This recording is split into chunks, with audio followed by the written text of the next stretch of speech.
Halo, selamat pagi semua. Patrisius Jiwanono kembali di sini. Selamat tersesat ke channel saya, namun saya berjanji saya tidak akan menyesatkan Anda.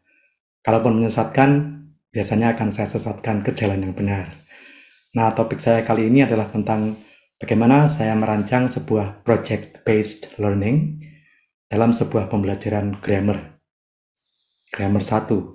Itu adalah kelas yang saya ajar di Prodi Sastra Inggris di Universitas Majung. Kalau ada kata grammar, kalau kita mendengar kata grammar, biasanya yang terbayang adalah pola-pola kalimat yang membosankan, ya, tugas yang paling cuma bikin kalimat, ya. Nah, di era Merdeka Belajar, kita dihimbau atau didorong untuk menerapkan apa yang dinamakan sebagai project-based learning. Artinya, sebuah perkuliahan itu sebaiknya berujung pada pekerjaan sebuah proyek kecil yang dilakukan oleh mahasiswa-mahasiswa pengikut mata kuliah itu. Jadi mereka mengerjakan sebuah proyek kecil dengan menerapkan apa yang sudah mereka pelajari di mata kuliah itu selama 1 semester. Nah, itu adalah inti dari project-based learning. Saya sudah melakukannya di kelas grammar dan juga di kelas discourse analysis. Yang saya paparkan ini adalah hasil dari project-based learning tersebut. Saya akan menyajikan bagaimana mahasiswa-mahasiswa saya di kelas grammar 1 itu melakukan sebuah kegiatan yang ya hampir bisa dikatakan sebagai sebuah proyek kecil. Jadi di grammar 1 mereka belajar dari saya tentang tenses, ya, past simple, present progressive, past progressive, future, dan sebagainya. Kemudian proyek yang saya berikan kepada mereka adalah membuat sebuah essay atau sebuah cerita pendek sepanjang 6.000 kata yang dikerjakan dalam kelompok. Jadi setiap kelompok ada 4 orang, dan karena 6.000 kata, maka masing-masing dari mereka harus menuliskan 2.000 kata. 2.000 kata essay atau cerita yang kemudian mereka di mana mereka menerapkan prinsip atau pola-pola grammar yang sudah mereka pelajari di kelas dengan saya selama hampir 1 semester. Nah, tanpa berpanjang kata lagi, mari kita saksikan bagaimana murid-murid saya mengerjakan project-based learning di kelas grammar. Ya, jadi ini adalah essay dari satu kelompok murid, ya. Judulnya The Formula of Fear. Wah, judulnya aja udah menarik, ya. The Formula of Fear. Saya besarkan sebentar. Oke. Ya, moga-moga cukup bisa dilihat, ya. Jadi The Formula of Fear, kemudian ini adalah nama mahasiswa dari anggota kelompok tersebut. Jadi untuk setiap tulisan yang mereka buat, mereka harus menyebutkan atau mencantumkan namanya, sehingga saya tahu oh, ini si A ini mengerjakan bagian ini, kemudian si B mengerjakan bagian selanjutnya, dan sebagainya. Jadi harus ada nama untuk setiap bagian yang sudah mereka tuliskan, ya. Saya baca sekilas. In 2009, Guangzhou region, somewhere in China behind the Great Wall, the government hired a few mad scientists to conduct an experiment on bringing dead people back to life. They already tried many ways for centuries, but somehow they came to a conclusion to bring back the dead people, but nobody knew why they made the dead people back to life. The government kept them shut for their success. Nah, ini mereka sudah mulai bercerita, ya. Ya, saya tahu beberapa rekan mungkin bertanya-tanya, jangan-jangan ini pakai ChatGPT, ya, atau pakai Grammarly, ya. Nah, itu adalah salah satu tantangan tersendiri, ya, bagaimana kita dosen dan guru di zaman digital ini mendeteksi murid-muridnya yang curang atau cheating, ya, dengan menggunakan ChatGPT yang seharusnya tidak boleh, ya. Itu merupakan salah satu bagian dari pendidikan karakter, bagaimana kita mencegah mereka supaya untuk tidak bergantung kepada artificial intelligence, bergantung kepada AI, dan lebih percaya kepada kemampuan otaknya sendiri, ya. Tapi kalau kita lihat pada kalimat pertama ini atau paragraf pertama, saya kok yakin ini dibuat sama dia sendiri ya. Kalau ChatGPT kayaknya ini bukan bahasanya ChatGPT ya, apalagi kalau kita lihat kalimat terakhir itu nampaknya tipikal orang Indonesia yang menerjemahkan buah pikirannya ke bahasa Inggris ya, jadi kayaknya bukan buatan mesin yang made in US gitu ya, jadi kayaknya mereka sudah membuat sendiri. Oke. Ya, jadi seperti itulah satu penerapan oleh murid saya di sebuah project yang di sini berupa essay ya. Kalau kita teruskan, ini bisa dia menulis cukup panjang ya, mungkin melebihi 2000 kata ya, kemudian disusul oleh temannya namanya Ikhwan Muhammad Fakhruddin, dan Ikhwan menuliskan lanjutannya ya. Jadi dalam essay itu sekalipun mungkin ceritanya tunggal atau temanya tunggal, namun mereka harus mengerjakannya bersama-sama sedemikian sehingga satu anggota menulis satu bagian. Nah, tadi Diego sudah mengerjakan bagiannya di awal, kemudian sekarang disusul oleh anggota lainnya yang bernama Ikhwan Muhammad Fakhruddin, dan dia menulis seperti ini ya. Ya, kalau kita perhatikan cukup seru juga ceritanya. Jadi keuntungan dari project based learning di kelas grammar seperti ini adalah satu, mereka terdorong untuk menerapkan pola-pola grammar yang sudah mereka pelajari di kelas ke dalam sebuah cerita. Kedua, mereka juga berlatih untuk menuangkan buah pikirannya dalam sebuah cerita fiksi. Yang nampaknya mahasiswa-mahasiswa saya ini rupanya cukup senang untuk menulis, sehingga mereka menulisnya panjang lebar ya. Saya beri batasan minimum 6.000 kata, tapi nampaknya karena mereka asik memanjakan fantasinya, mereka menulisnya lebih panjang daripada 6.000 kata. Ya nggak apa-apa, itu kan berarti lebih baik karena mereka punya kesempatan lebih lama atau lebih intensif dalam menerapkan grammarnya ke essay ya. Jadi ya kalau saya sih senang-senang aja ya. Yang ketiga tentunya kita juga bisa terhibur untuk ketika kita membaca cerita fiksi mereka ya. Untuk tindak lanjutnya atau follow up-nya barangkali bisa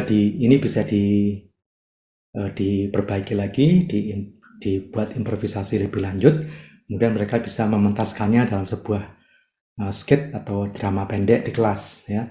Nah, itu lebih bermanfaat lagi, lebih ekspansif lagi, mulai dari kelas grammar yang cuma ngurusin tata bahasa, itu berlanjut ke penulisan cerita, penulisan essay atau fiksi, berlanjut juga ke pementasan drama. Nah, itu pasti akan sangat membuatnya menjadi lebih cakupannya menjadi lebih luas ya.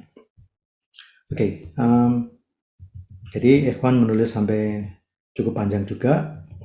Ini kebetulan mahasiswa ini pandai menulis dan dia suka menulis rupanya. Nah, kemudian diteruskan oleh temannya satu kelompok namanya Elizabeth Gunawan ya. Jadi Elizabeth menulis juga sampai cukup panjang ya. Kemudian yang terakhir, anggota terakhir dari kelompok itu adalah Satria Julian Saputra, dia menulis bagian akhir ya. Jadi demikianlah saya menerapkan project based learning untuk sebuah kelas yang kalau zaman dulu itu kelas yang membosankan sekali, kelas yang monoton ya, grammar, tata bahasa. Melalui project based learning, saya bisa meminta murid-murid untuk melakukan sesuatu kegiatan yang lebih asik dalam kelompok. Nah, salah satu manfaat lanjutan atau tambahan dari tugas ini adalah mereka terbiasa untuk bekerja sama dengan orang lain. Karena tugasnya dikerjakan dalam kelompok, mereka mau tak mau harus bisa berkomunikasi, bekerja sama dengan anggota-anggota lainnya, sedemikian sehingga tercipta satu karya. Nah, itu merupakan pendidikan karakter juga bukan di kampus. Jadi kelas yang nampaknya cuma grammar itu bisa melebar ke kolaborasi dengan kelompoknya, bisa melebar ke penulisan cerita fiksi, memancarkan kreativitas mereka dan daya pikir mereka untuk menciptakan satu esai yang layak dinikmati, ya, dan kemudian nanti bisa melebar juga ke pementasan sebuah drama. Kalau naskah ini disempurnakan, kemudian diubah menjadi skrip, kemudian mereka tampilkan di panggung, ya, pasti akan seru, ya. Oke, itu adalah salah satu contoh dari kelas grammar. Saya juga punya yang lain, yaitu dari kelas discourse analysis. Akan saya tampilkan singkat saja bagaimana project based learning ini juga saya terapkan di kelas discourse analysis. Nah, ini adalah salah satu contoh sebuah poster yang dikerjakan oleh sebuah kelompok mahasiswa di kelas discourse analysis yang saya ajar semester genap. Ini semester genap 2022. Nah, project based learning yang saya terapkan di sini adalah mereka harus membuat sebuah materi poster untuk kampanye seorang calon kepala daerah, entah itu calon wali kota atau bupati atau gubernur atau presiden, ya. Mereka harus membuat materi kampanyenya itu berupa poster dengan menerapkan prinsip-prinsip discourse analysis yang sudah saya ajarkan. Jadi prinsip-prinsip seperti theme, rhyme, kemudian synthetic, personalization, advertising, ya, itu termasuk ke dalam cakupan yang kami pelajari atau mereka belajar di kelas saya di discourse analysis. Kemudian mereka harus menerapkan prinsip-prinsip itu ke dalam pembuatan sebuah materi kampanye untuk seorang calon kepala daerah.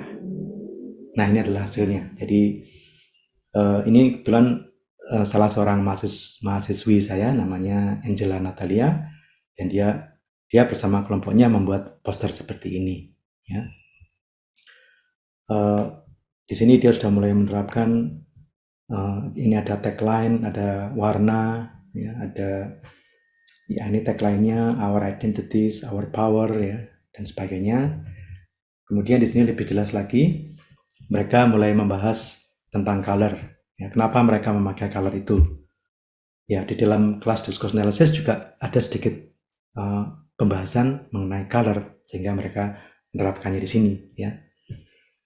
Kemudian visual grammar, saya juga mengajarkan visual grammar, sedikit tentang visual grammar di kelas discourse analysis, dan itu mereka terapkan di sini. Ini ada konsep carrier, attributes, conceptual process, factor, narrative process, ya, ini semuanya adalah konsep-konsep dari visual grammar yang mereka terapkan di poster ini, ya. Kemudian masuk ke speech acts theory. Jadi mereka juga menerapkan prinsip speech acts, ya, speech acts. Mereka menentukan speech act apa yang mereka cantumkan di poster itu. Ini ada assertive speech act, ada directive speech act, ya. Jadi setiap kali mereka menampilkan salah satu elemen di dalam posternya, mereka harus menyebutkan prinsip discourse analysis apa yang sedang mereka terapkan di situ, atau prinsip apa yang relevan dengan elemen tersebut, ya. Bahkan juga sampai pada advertising tactic. Salah satu pokok bahasan di kelas discourse analysis saya adalah advertisement. Bagaimana advertisement itu, bagaimana iklan membujuk konsumennya untuk membeli, untuk mengkonsumsi lebih banyak. Mereka punya gaya bahasa yang khas advertisement. Nah, di sini mereka nampaknya juga menerapkan prinsip advertising theory itu, ya. Jadi seru, ya. Jadi dalam satu proyek itu mereka bisa menerapkan berbagai macam prinsip yang sudah mereka pelajari di kelas saya. Ya, tentunya mereka harus banyak membaca, ya kan, mendengarkan kuliah saya dengan cermat, bertanya kalau tidak tahu, bekerja dengan kelompoknya, ya, kemudian menyusun atau merancang sebuah poster, sebuah materi, dan mereka sambil menciptakan materi itu, mereka tidak lupa untuk menerapkan prinsip-prinsip yang sudah mereka pelajari, ya. Jadi ini benar-benar penerapan teori. Jadi teorinya nggak cuma berhenti di kepala, tapi benar-benar mereka terapkan dalam sebuah proyek kecil, yaitu menyusun atau mengkreasi sebuah materi kampanye berupa poster. Ya. Ada konsep synthetic personalization yang mereka terapkan juga di poster itu. Ya. Nah, jadi seperti itulah sebuah project based learning, sebuah proyek yang digarap oleh suatu kelompok di kelas discourse analysis saya. Intinya adalah sebagai dosen atau sebagai guru selalu ada kesempatan untuk membuat mahasiswa atau siswa menerapkan teori yang sudah kita ajarkan ke dalam sebuah proyek. Dan proyek itu diusahakan sedekat mungkin atau semirip mungkin dengan realita di luar sana. Ya, tadi yang grammar adalah menulis essay, itu kan sebuah pekerjaan yang kita bisa jumpai di kehidupan sehari-hari kan. Ada penulis novel, penulis cerpen, ya. Kemudian yang kedua adalah mereka harus membuat atau merancang sebuah materi poster untuk kampanye. Itu kan juga sesuatu yang dikerjakan orang di the real world, ya, di dunia nyata di luar kampus. Ya. Jadi harapan saya dengan uraian ini kiranya bisa memicu inspirasi untuk rekan-rekan dosen dan guru dalam menerapkan project based learning. Sampai jumpa di episode mendatang.